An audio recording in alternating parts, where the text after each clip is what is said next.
জয় গুরু, জয় ভারত মাতা কি জয়, জয় হিন্দু রাষ্ট্র কি জয়। আজকে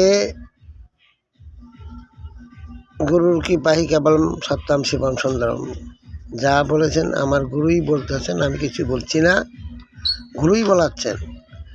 এই যে 7 সিস্টার বলে যে দাবিটা করছে বাংলাদেশ 7 সিস্টার দখল করবে, সেই 7 সিস্টারের একটা নমুনা আমাদের রাজ্যের মুখ্যমন্ত্রী, মাননীয় মুখ্যমন্ত্রী তৈরি করে দিয়েছেন হুমায়ুন কবিরকে দিয়ে। হুমায়ুন কবিরের নেতৃত্বে যে মসজিদের টাকা এসছে সেই টাকা দিয়ে ভোটে লড়াই করবে, তাই সেই লড়াই করে উনি 3 দলের 4 দলের সমর্থনে মুখ্যমন্ত্রী হবেন।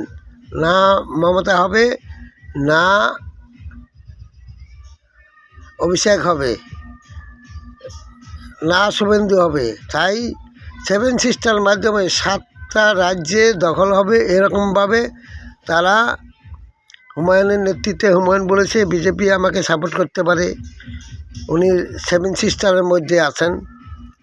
তাই এটা আমি বলতে চাইছি যে কখনো যারা ভুল ভাববেন এটা প্রচার করে দিন। উনি কীভাবে 7 সিস্টার করতে চাইছে মুখ্যমন্ত্রী, 7টা রাজ্যে মুখ্যমন্ত্রীর সঙ্গে যোগাযোগ। এই জন্য মুখ্যমন্ত্রী যা কাজ করছে হুমায়ুনের হয়ে কাজ করছে।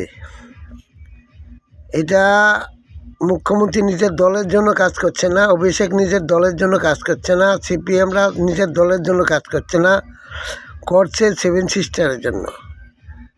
আমাদের বিজেপির নেতারা অনেকে বুঝতে পারে না, এটা পৌঁছে দেবেন সংবাদটা সকলের মাধ্যমে। 7টা রাজ্য দখল করবে হুমায়ুনের মতো।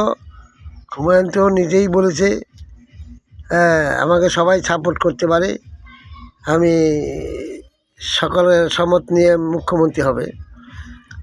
উনি ওটা মাদ্রাসা নয়, ওটা 7 সিস্টারের যেটা বার্তা এসেছে ওনার 7টা রাজ্যে।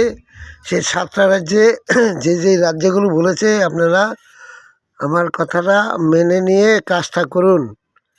আপনারা শুধু বিজেপি করেন, হিন্দু করেন, আপনারা সেটা নিয়ে দেখুন, ভাবুন, আমার কথা নিয়ে ভাবুন, একবার ভাবুন, তবে আপনারা এই পশ্চিমবাংলায় মুখ্যমন্ত্রীর পদে বা বিজেপির তরফ থেকে আসতে পারেন। হয়তো ওই 2 জনকে অ্যারেস্ট করে নিয়ে যদি পারেন তাহলে হবে, আর না হয়তো হুমায়ুন কবিরই মুখ্যমন্ত্রী হবেন এই রাজ্যে। তখন 7 সিস্টারই থাকবে, 7খানা রাজ্য নেবে হিন্দুদের, আরও হিন্দুরা কোনো কথাই বলতে পারবে না, পশ্চিমবাংলায় হিন্দুরা কথা বলতে পারবে না। কিন্তু সেই চেষ্টা যদি আপনারা ব্যর্থ করতে চান তাহলে আমার কথা শুনে সেইভাবে আপনারা